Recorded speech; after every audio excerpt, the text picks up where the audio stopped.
This episode is proudly supported by Anchor Food Professionals, makers of mainland cheese. Here's Andy Sy from the Notting Hill Hotel. We've been using them for a few years now, using their tasty and mozzarella cheese. We go through about 135 kilos a week at the moment.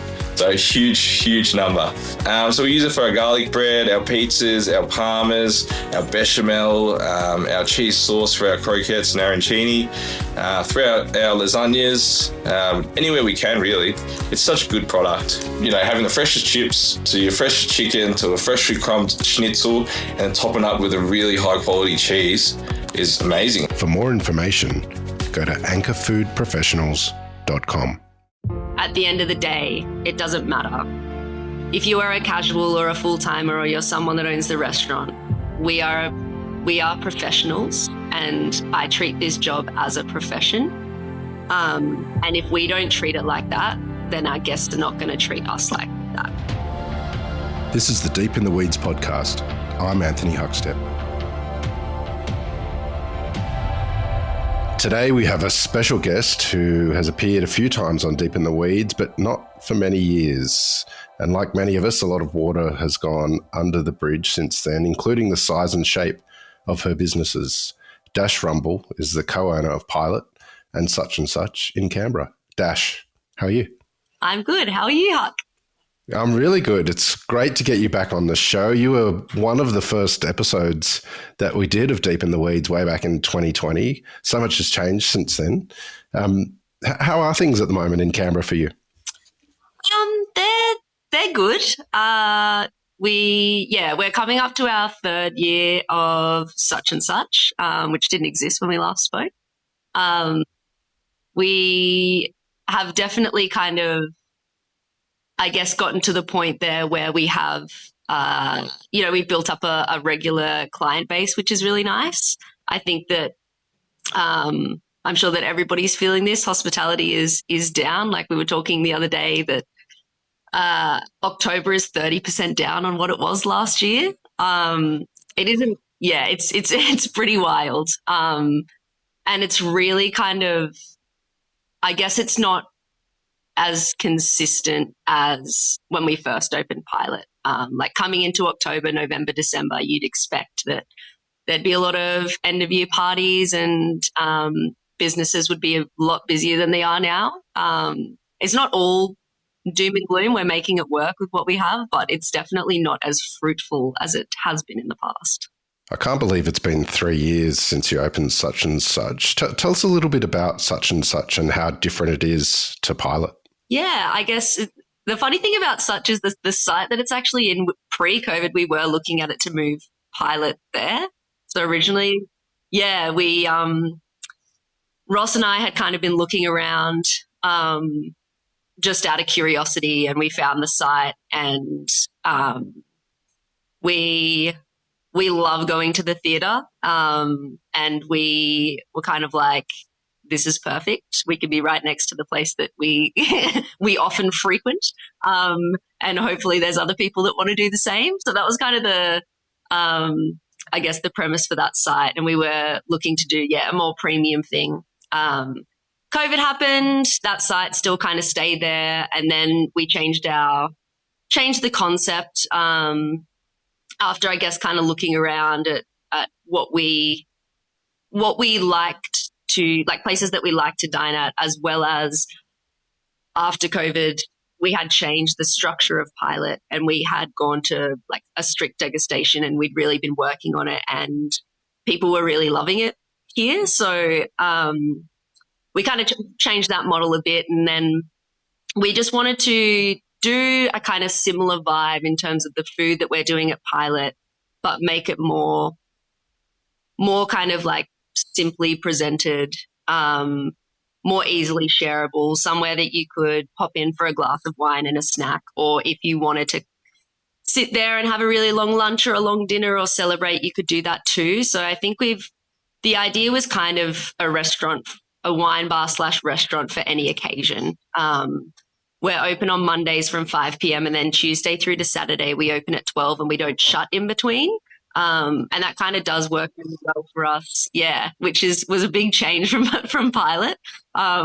And I guess not ever having not ever having worked in venues, well, personally me, venues like that, it was an adjustment in terms of, how do we staff this and how do we make it work? Because for pilot, we would definitely kind of see what services were busy and cut the ones that weren't to put, a smaller amount of people in at certain times. Whereas this is kind of like, I don't know, just throwing out a net and seeing who you can catch. Where we're located as well, it's not just next to the theatre. There's a lot of government buildings and private sector around that area too. So we do have a lot of people like coming in for after work drinks and things like that. So I think, it's quite different to pilot, but there's a lot of, I guess, little things, and I guess the overall ethos. You can kind of see that they're the same place, or at least I hope you can. We also, when we were designing it, we spoke to a good friend of ours, Mark, who ended up designing it. He works for My, that's his company. And we kind of gone to him with pictures of wine bars that we had liked the look of. And he was like, all of these are really dark and moody.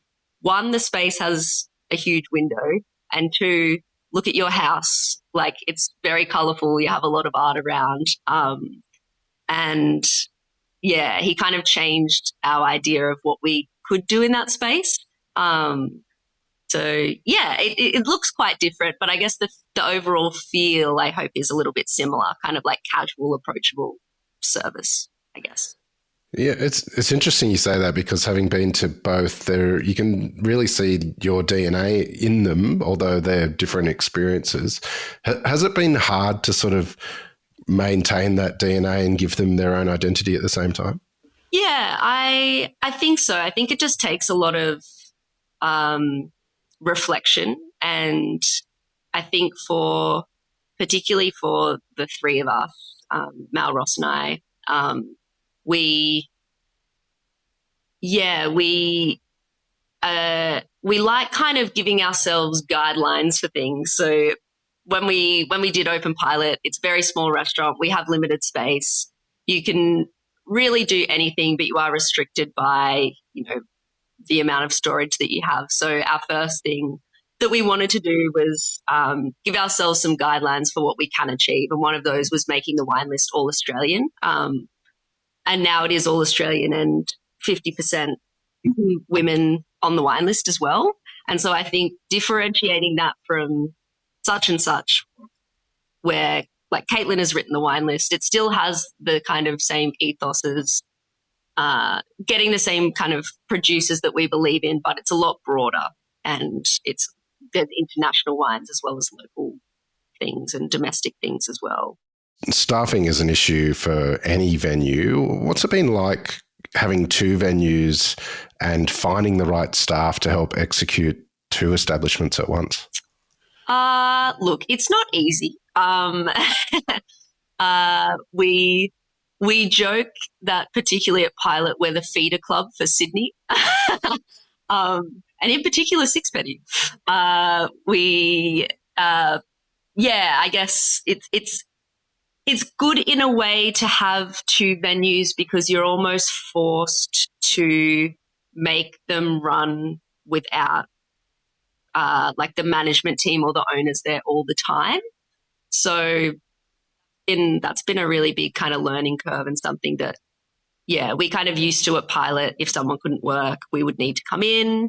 And we've kind of built ourselves now a team that we've got Caitlin Baker, who is a very good friend and our chief of staff, who takes care of such and such, but also like over the two venues kind of checks in with all of the staff, onboards them, trains them, makes the code of conduct, etc., which is really, really good. On the chef side of things, it's always been quite difficult. I think also being in Canberra, not only do we have a smaller population, but because we are not Sydney or Melbourne, as soon as people kind of get trained up and are interested in working in restaurants like ours, there are other opportunities elsewhere. And I think for us, we do really encourage people to go on to other things and learn more. And a part of that is we kind of like dangle the carrot and say, we'll come back sometime. Whether or not that happens is another question. But yeah, I think it is really important for people to kind of branch out and learn skills and work at venues, because that's what Mal and I did. And I think that is a big part of why we do what we do and why we have the skills that we have. Yeah, so it is definitely difficult. It's manageable. I think living in a city, university city, from the floor side of things, if you can get capable people that are willing to learn, even if they are quite green, you can really kind of train them how you want to train them. Unless you kind of, I call it turning them, which we have done for, I think, 2 people in our lifetime. That come in and are studying something else or working something else, and then, enlighten them in the world of restaurants. They end up staying in it. But otherwise, there's kind of like an expiry date on that. So you know that you're going to have someone for 4 years. And so it's like a cyclical thing. And I think particularly for me, once I kind of got that in my head, it was like, all right, cool. Like you can figure things out that way, knowing the patterns that are coming up with staff. Yeah. Before we caught up today, I've been reflecting on the episodes that we've had previously with you on, and they were so COVID focused and sort of getting out of the weeds in that sense. And we hadn't really explored your background. I'd love to sort of dive a little bit and talk about food for you when you were a kid. Was it sort of core to your family? Yeah. I was actually quite a picky eater when I was younger, but I did love to eat. Volume is a thing in our family. So I have 2 older sisters, and obviously mum and dad. And whenever we would have like a dinner, if we got takeaway or anything like that, you would need to like claim your leftovers for the next day. And if you didn't, write your name on it and tell everybody, it would be gone in the morning. So we've definitely always liked to eat. And I am very, very thankful to mum and dad for providing that for us. My mum was actually a home ec teacher. So she, growing up, I definitely was in the kitchen a bit with her, and we would do a lot of baking, and I used to make pancakes or French toast for everyone on a Sunday when I was in primary school, because I love to cook, which Ross is very impressed by, because he's like, you don't even need a recipe. I'm like, hey, I've been doing this since I was 7. I'm like, it's also just flour and eggs and milk.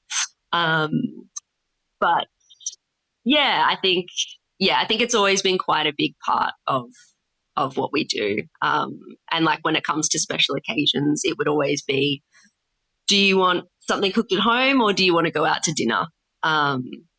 And we talk about it a lot, but I always used to ask we used to call it pink meat, but corned beef, white sauce, cauliflower with cheese. Like that was, I would always ask for that for my birthday. I was like, I don't want to go out. I just want this. Fair enough. It's delicious. Yeah. When did you sort of first get a sort of shoe in hospitality, and what was it like? Yeah, I think I had always kind of worked. Our parents always encouraged us to like get a job when we were in school as soon as we could. And I think having 2 older sisters that were like that as well kind of encouraged me to do the same. My first jobs, which I can't remember what order this was in, but I used to work at the Naked Fish in Mawson, which was a takeaway shop. And before that, I didn't eat seafood at all. But then I became addicted to crab claws and flathead. And then I also had a stint at La Porchetta. And I remember thinking when I started that job, all I wanted to do was serve people. And I knew that I was like, I can put in the orders. This is easy. But the people that were training me were really kind of, I guess not gatekeeping is not the right word, but they weren't allowing me to show them what I could do. And I think that is definitely something that I've kind of stuck with. After that, I kind of worked in retail and a few other kind of restaurants around. And then I was eating dinner with my family at a restaurant called Ellicure in Canberra that was owned by Gus Armstrong, who now owns 86. And Sean, who owned 86 with Gus when they first opened, was working there as well. And he overheard me talking to my family about how I hated my job and I didn't know what I wanted to do. I think I was 19 at the time. And he was like, we're opening this restaurant. Come and have a look at it. Let's come and work for me. So went in completely blind, having only ever worked at, not really good places. And started working at 86 from when it opened. Worked there for 5 years.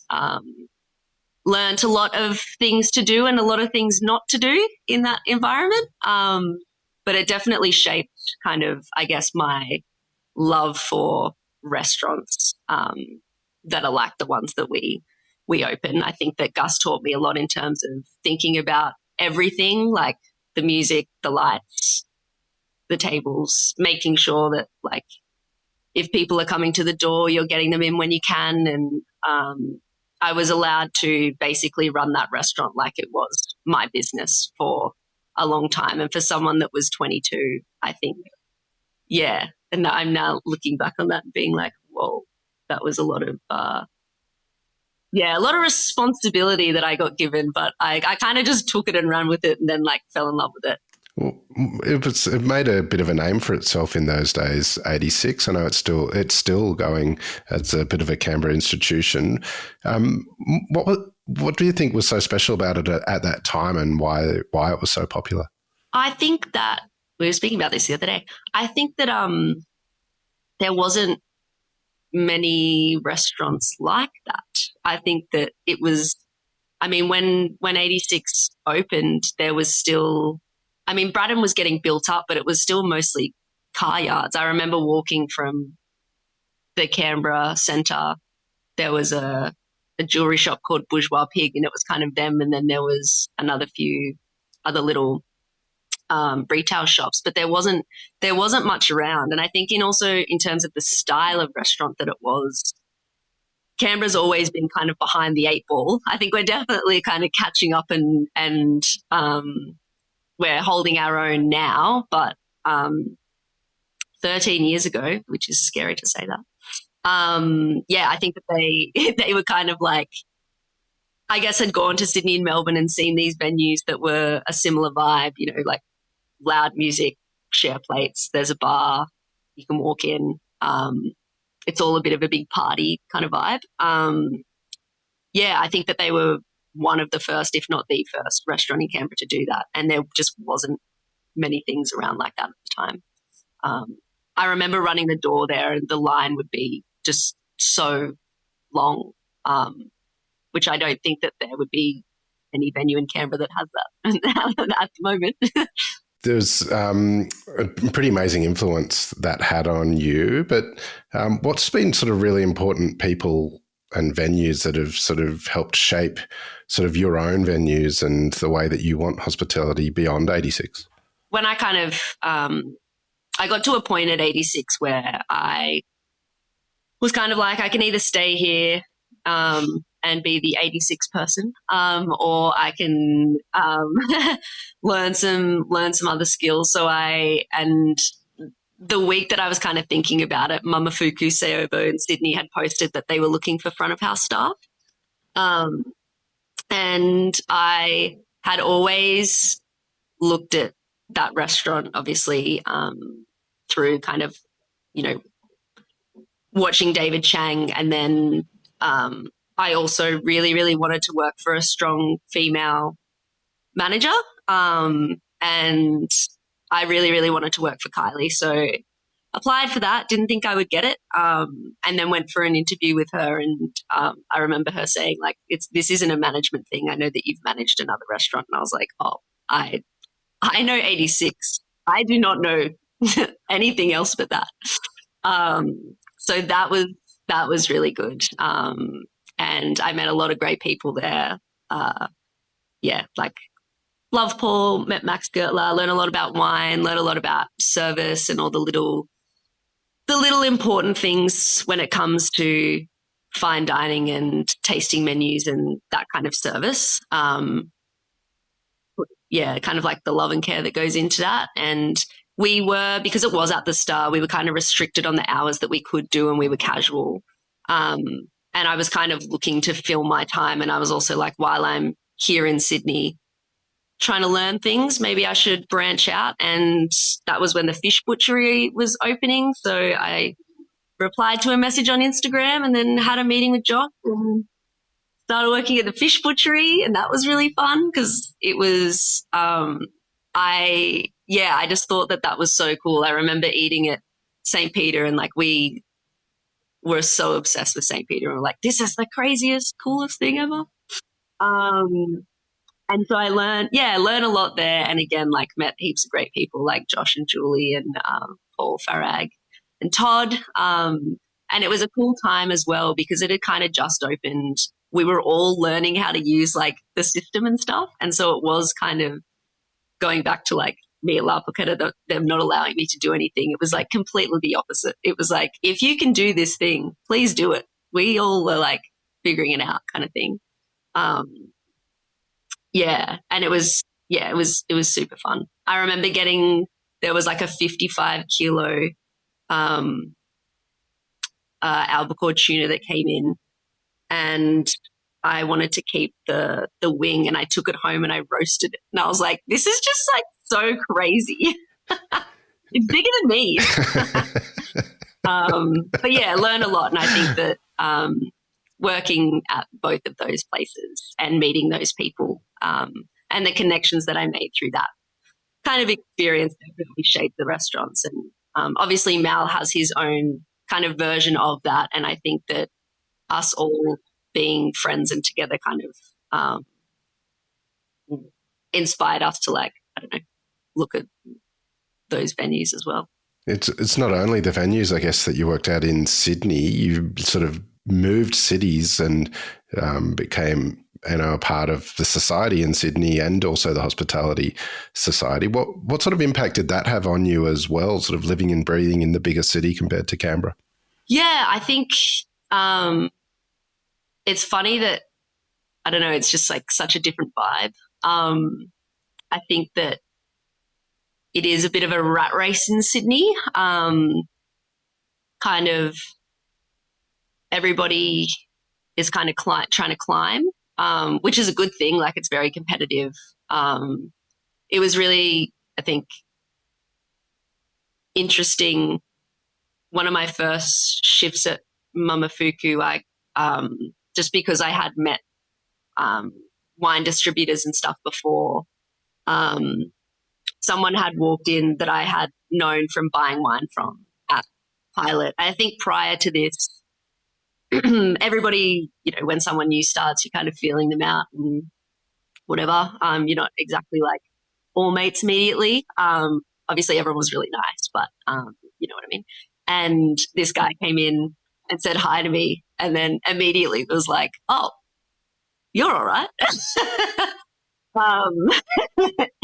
And so I was like, I think that I think it is, at that time I was like, oh, it's a little bit of what you do know, but it's also about who you do know. And you kind of need to show that you are here to get the job done and do the best you can. I think obviously in Canberra it's a little bit, at that time as well, was a lot more kind of laid back. And definitely not as serious. And I liked that it was a professional environment to work in. And that's what I think we really strive for at our venues is, at the end of the day, it doesn't matter. If you are a casual or a full-timer or you're someone that owns the restaurant, we are we are professionals and I treat this job as a profession. And if we don't treat it like that, then our guests are not going to treat us like that. Tell us about that decision to come back to Canberra. What sort of triggered that and, going on the journey of doing your own venue? Yeah, I'm trying to remember the timeline. So Gus had opened a restaurant called Pulp Kitchen in actually where Pilot is now. And it had been going for 2 weeks and Ross was managing here. And it wasn't doing the best. And I think there were a number of reasons why this happened, but Ross ended up getting fired. So, and this is I think it was while we were in Sydney or it was prior to that. I'm trying to remember. And then he had kind of said, look, I want to do something. Because him and Mark, who actually designed My, and our other friend Angus, who now makes wine, had a little pop-up called Blood and Bones, and they were doing kind of events around Canberra. And he was like, I want to have a restaurant. There's only one person that I want to cook, and that's Mal. And we had both really liked working with Mal and liked Mal's cooking. And he was like, so I'm going to ask him. And he talked about it for a few times with me, and I was like, hello, what about me? And then, we kind of had a bit of a chat. And then, I don't know. Then we were kind of, how did this happen? Yeah, I ended up only being in Sydney for 6 months because it all kind of transpired quite quickly. I thought that I would move to Sydney and I would work there for like at least 2 years and then build up all of the skills to open Pilot. But Gus had then called Ross and said, I want to get rid of Pulp. Do you want it? And we had always really liked the site. And Ross also was like, well, this is great because if it ends up being really good, then I'm making the restaurant that I got fired from even like better.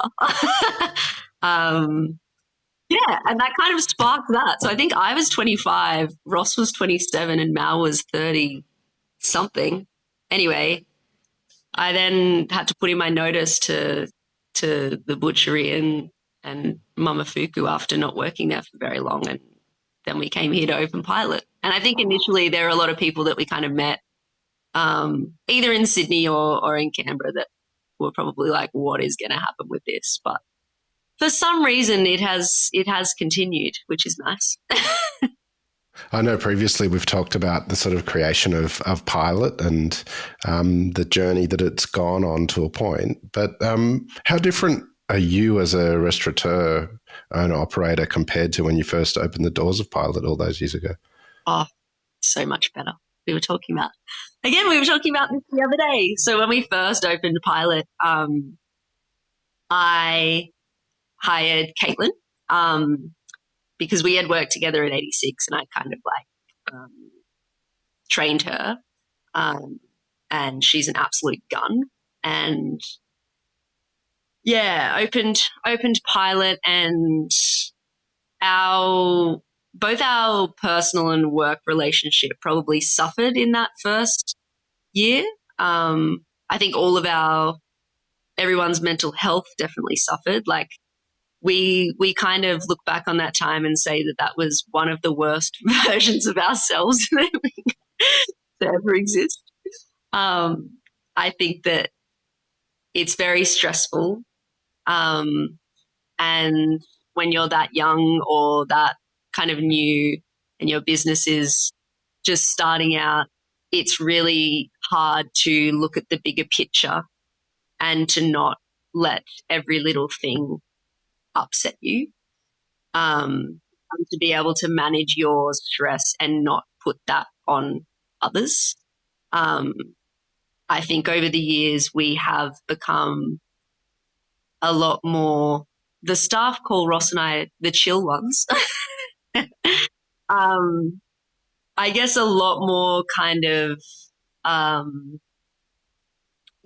lot more relaxed in terms of like, as long as we can fix all the things that we need to fix and we're making the money that we need to make and our staff are happy and we're happy and no one's really upset and nothing's super wrong, then that just making it a good place to be is kind of the idea. Yeah. Because you don't really want to work in a venue where, you know, the owners and the managers are like just having the shittest time. That doesn't really breed the positive environment that we're after.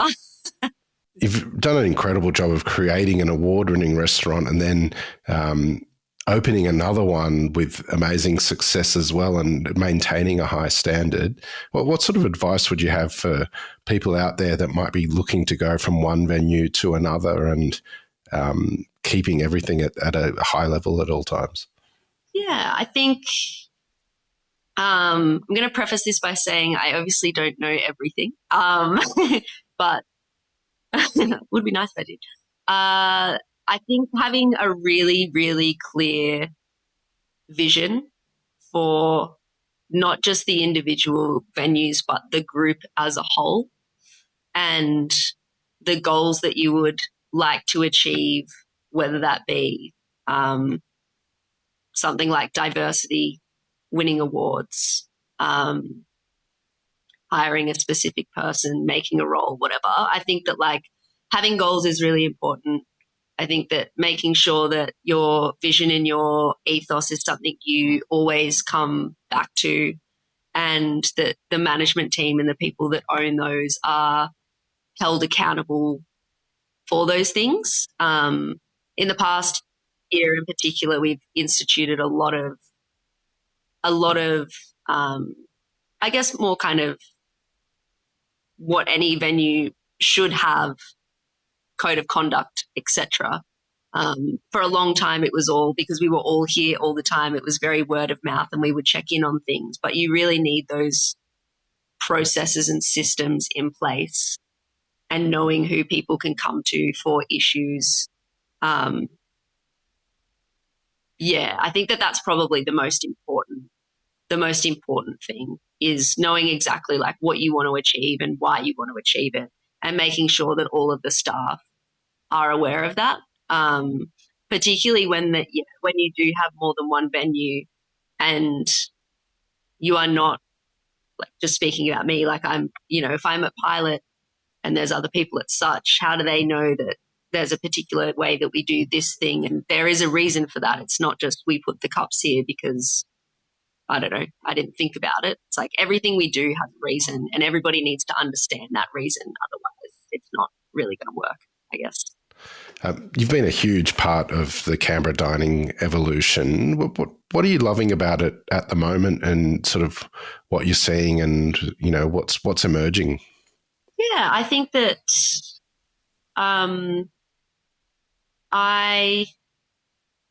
I don't know. I think that I really like, it sounds like a cop out to say like community, but we are kind of, what I do like about Canberra and the venues here is we all kind of, we don't have a problem with calling someone and saying, hey, are you also having a shit week? Or grabbing a beer with them and talking about problems. We're all very open to supporting each other. Like we've just started a newsletter a couple of months ago that we send out, and the latest issue we did on all of the people that kind of got the hats and who were included in the guide, and sent out a few messages to people saying, hey, can we come and take a photo and all of this stuff. And not only were they really, keen to just get us in and like take a photo of them, but they were also just like, dude, this is so nice. Like, thank you. And so I think that we all kind of, someone comes in from out of town, I'm like, go to Paranormal, do this, do that. Have you been to Rockford? Lunetta has literally the best view ever. Go up there. So I think that like in promoting other venues, you are then kind of like, I guess, promoting your own, because the ethos that you're kind of giving out is, hey, we're here for everyone and we're not kind of gatekeepy and competitive. And I think that I do kind of like that we are competitive in a way where we all are trying our best, and we are pushing forward and kind of looking at the other venues around us and being like, oh, they do this, so like maybe we should do that. But it's never in a way that is negative. Yeah. And I think it's just also just so diverse. Like we have the most restaurants per capita in in Australia for a city. So there is just such a broad range of places that you can go and eat, not just restaurants like ours, which I think is really cool. Yeah. Well, you've built 2 incredible restaurants. What's the plan for the next couple of years? Good question, Huck. We have made a rule that if we do open another venue, it needs to make money. What that is, nobody knows. Yeah, I think we definitely, I don't know, we kind of always go back and forth, but I think we definitely do want to open more venues in the future, but it needs to be something that we're proud of, whether it is something that like makes us a little bit more money than the 2 that we have or not. Yeah, and I think also just kind of building our team. It's been really exciting seeing Caitlin's progression and what she has done for the restaurants, but also what she has achieved as an individual with VV and winning Sommelier of the Year. And then we just have taken on Tom Opie, who was a bartender at the Waratah in Sydney. And I think, I don't know, that kind of showed light at the end of the tunnel, I guess, because for a long time it's been people have left here, and Tom and Caitlin kind of working, and obviously all the other great people that work for us sticking around is kind of like, I don't know, it kind of solidifies that we can achieve something in the future if we do want to open more. But yeah, I don't know. It really depends. You could turn around tomorrow and it could all be over. But we already have a plan for that. We're like, we'll move to Mexico. Well, not quite the light note to end on, but Dash, what an absolute joy to catch up with you again. We should do it sooner rather than later, I think. It's great to get you back on the show. Please keep in touch. We'll catch up again soon. Thanks, man. Thanks for having me. This is the Deep in the Weeds podcast. I'm Anthony Huckstep. Stay tuned as we take a deep dive into the lives of the incredible people who ply their trade in the food and hospitality sector. Special thanks to executive producer Rob Locke for making this all happen. Follow us on Instagram at Deep in the Weeds Podcast, or email us at podcast@deepintheweeds.com.au. Thanks to executive producer Rob Locke for making this all happen. Stay safe and be well.